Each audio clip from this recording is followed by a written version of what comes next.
Hello everybody, and welcome to the Hello Weasel Show. This is a new thing I'm doing on the internet now, so you may notice there's no subscribers or likes or anything of this sort, but you gotta start somewhere. So today, I'm going to be looking at the Rise of Skywalker trailer and giving it a little bit of a breakdown, bit by bit, to get at what is it really trying to say. Now, I am not actually planning on watching this movie, just so you know. I'm not a fan of Disney Star Wars. I don't like what they've done to Star Wars, and I don't like their attitude towards criticism. So, I don't really want to give money to people who are contemptuous. So I guess whenever the movie comes out, I'll probably go and watch Cats instead as a form of protest.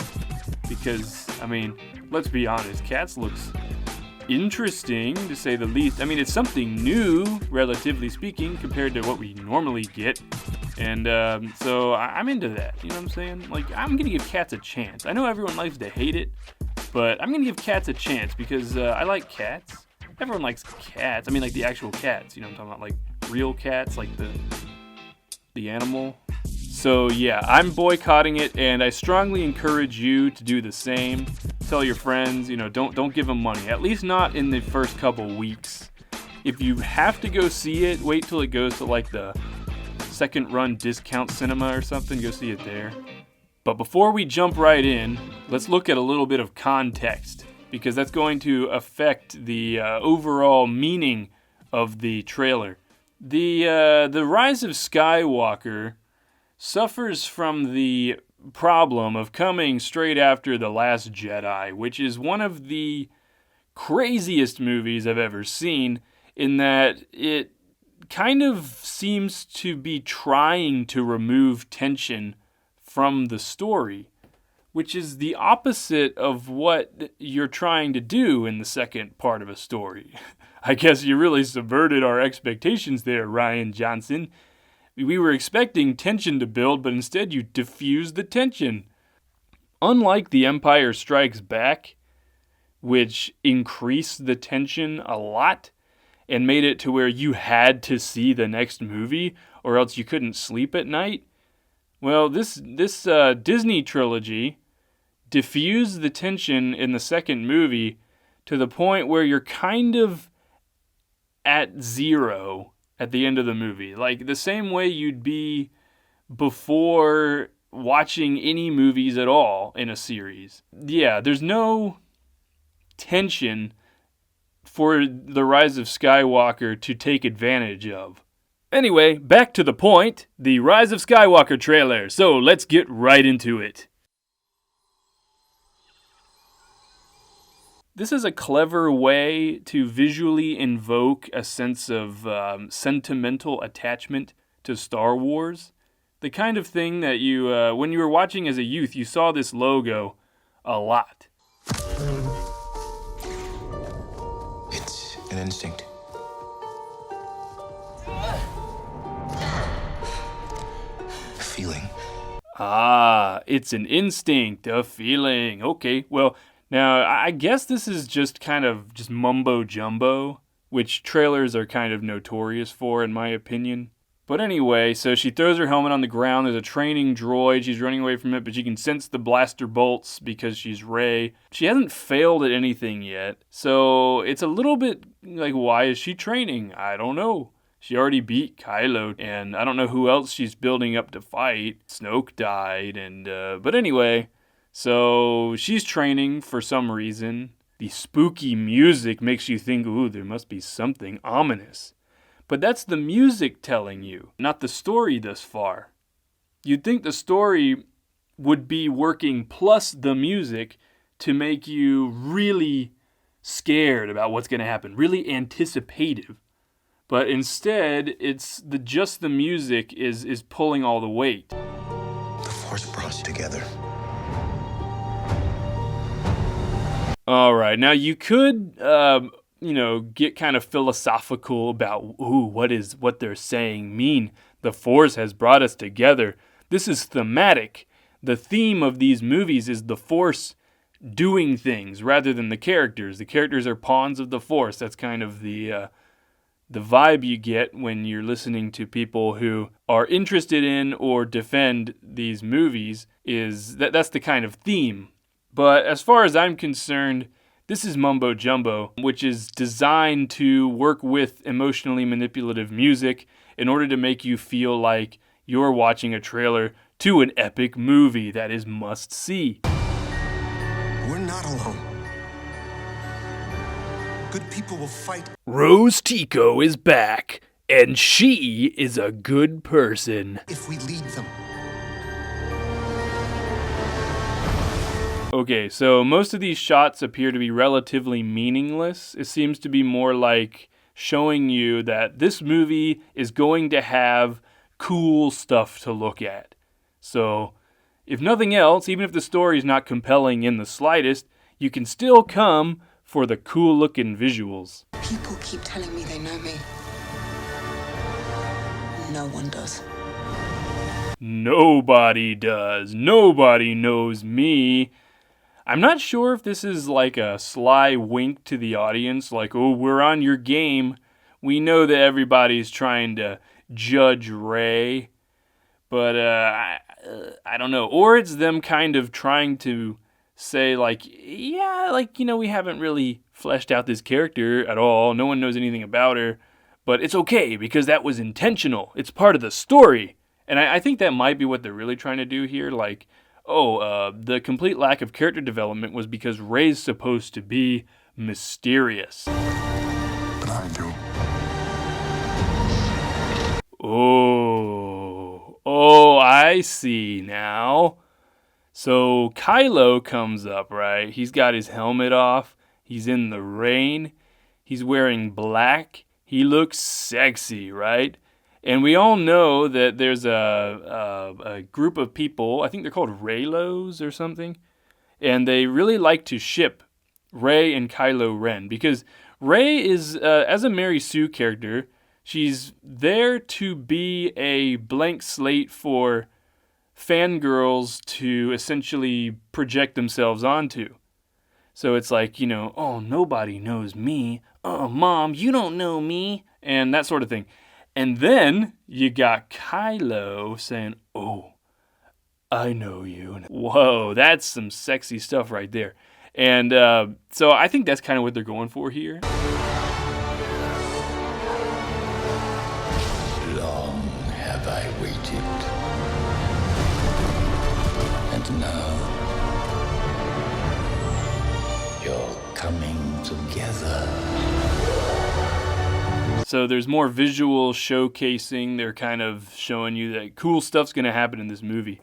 And I think there's like visual cues to older Star Wars movies as well. Like that looks kind of like Cloud City, that big iceberg or whatever it is. And then we have Emperor Palpatine's voice, right? So Emperor Palpatine, since he was the big bridge between all the previous Star Wars movies, to try to attempt to make this one feel like it somehow has any bearing on the old movies, they insert this overarching symbol, right? Because he was the bad guy since The Phantom Menace. He's been the bad guy the whole time.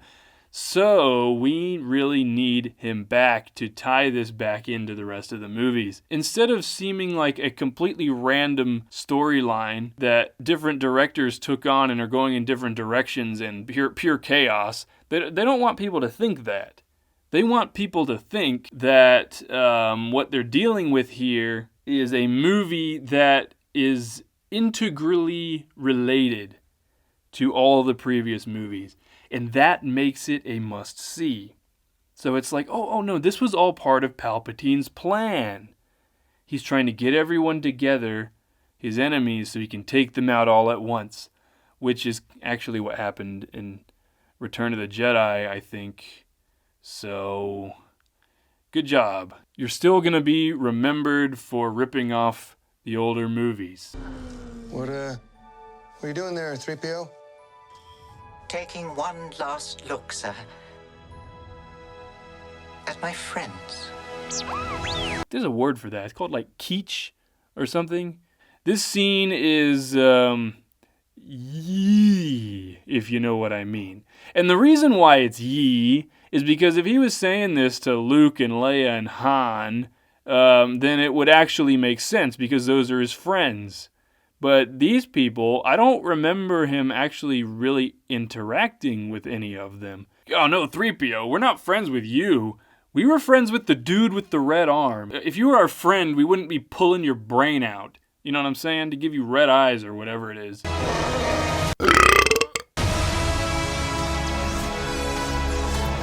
Stormtroopers already aren't menacing at all because we all know they're like a joke in how easy they go down. So it's like, hey, we're just showing you this movie's like the other ones. The Stormtroopers go down real easily. And listen to that music. Oh my goodness. They multiplied it on the epic meter to like times 400. How epic can it get? Can it be any more epic? Is it possible? I don't know. The only problem is forcing epicness makes you look like a bad metal album. It doesn't make it look like a good story. Because what you want is your music and your story and your characters and your charm and heart to work together as a form of multiplier, if you know what I mean, to make something great. If you use force, if you're trying to force epic music on something that isn't epic, then it's like one of those amateur films where they show people running around in the forest and they play like an epic film track over the top of it. Confronting fear is the destiny of a Jedi.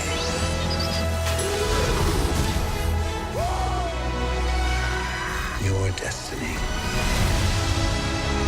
All right, great. So they're dropping platitudes about destiny because you can't go wrong with that when you pair it up with epic music. And also, it's like the saga will end.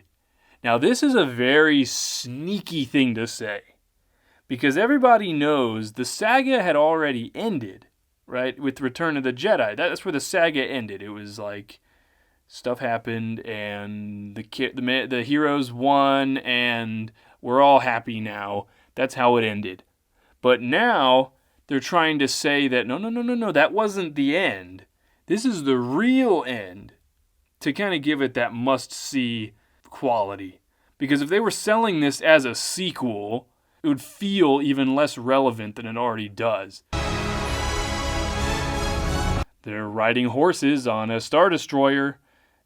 Don't you want to know how that happened? I mean, that's pretty wild. What we have after that is Rey and Kylo slaying a mysterious object. It kind of looks like they just killed the Emperor and he turned into ashes. But if that's what they're showing in the trailer, that's kind of giving away the ending. But it doesn't look like they're in a climactic locale. So it's probably some sort of illusion. But you have Rey and Kylo working together. That was what people wanted to see since the beginning, practically, because Kylo Ren's more interesting than Rey. The Force will be with you. Always.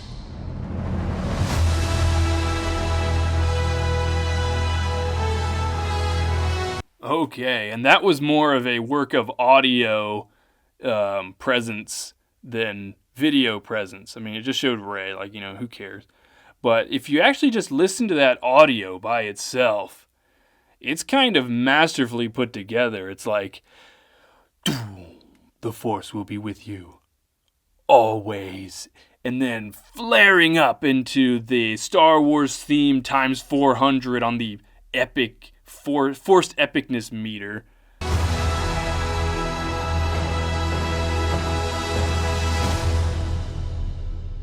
Alright, so that's the Rise of Skywalker trailer, and the title's stupid. That's just what I think.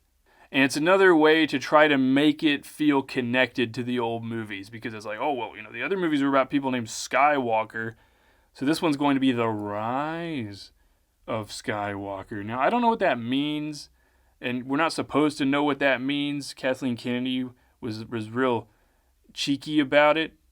About how, it could mean anything, you know what I mean? So we're all thinking, well, is Luke going to rise from the dead? Are they referring to someone else who's a Skywalker? Because, or is Skywalker some sort of, anyone can be a Skywalker? Like, it's more of a title than a last name. So anyway, this movie may be kind of okay on its own in a vacuum, but this movie has context. The context is The Force Awakens and The Last Jedi, and those movies don't exist in a vacuum either. They exist in the context of the original movies. The reason why that's important is that The Last Jedi destroyed the tension. It destroyed everything that was built up in The Force Awakens. Not that I really liked the things that were built up in The Force Awakens, but that's a separate issue. So as its own trilogy, it doesn't stand very well because you have The Force Awakens setting up stuff. You have The Last Jedi resetting everything by destroying, you destroyed your villain that you set up. It destroyed the expectations you're supposed to have. It destroyed the anticipation of seeing Luke Skywalker do something dignified. This trailer is essentially doing two things. One, it's trying to convince you that it's an integral part to the overall Star Wars story. Right? That's the first thing. The second thing is that it's emotional and epic. So they're pushing those two to the maximum in this trailer. That's the strategy they're banking on. So they have to appeal to better Star Wars movies to say, hey, this is related to those movies. It's of the same substance as those previous movies. It's of the same epic story. And that's why you have to come and see it. And it's going to be big. It's going to have lots of ships. It's going to be big. It's going to be epic. And it's going to be emotional. So anyway, guys, that's my take on this. This is the first episode of the Hello Weasel Show. I apologize for my lack of skill in making YouTube videos, but hopefully it'll get better in the future. Alright, so what do y'all think? What was this trailer's goals? What was it trying to accomplish? And do you think it was successful in accomplishing those goals? I'd really like to hear what you think down in the comments. And could you, be a pal and maybe hit that subscribe button? If you know what I'm saying? It'd be really cool if you did that. You'd be like one of the cool kids. Don't you want to be one of the cool kids? Hit that subscribe button and be one of the cool kids. All I have to do is click it. It's not that hard. But anyway, that's all I have to say today. So if you've made it this far, thank you. And whether you like Disney Star Wars or not, I know I'm kind of opinionated against these movies. I don't like the Disney Star Wars movies very much. But, whether you like them or dislike them, I sincerely hope that you have a wonderful time watching this movie or not watching this movie. And God bless you all. And I'll see you next time.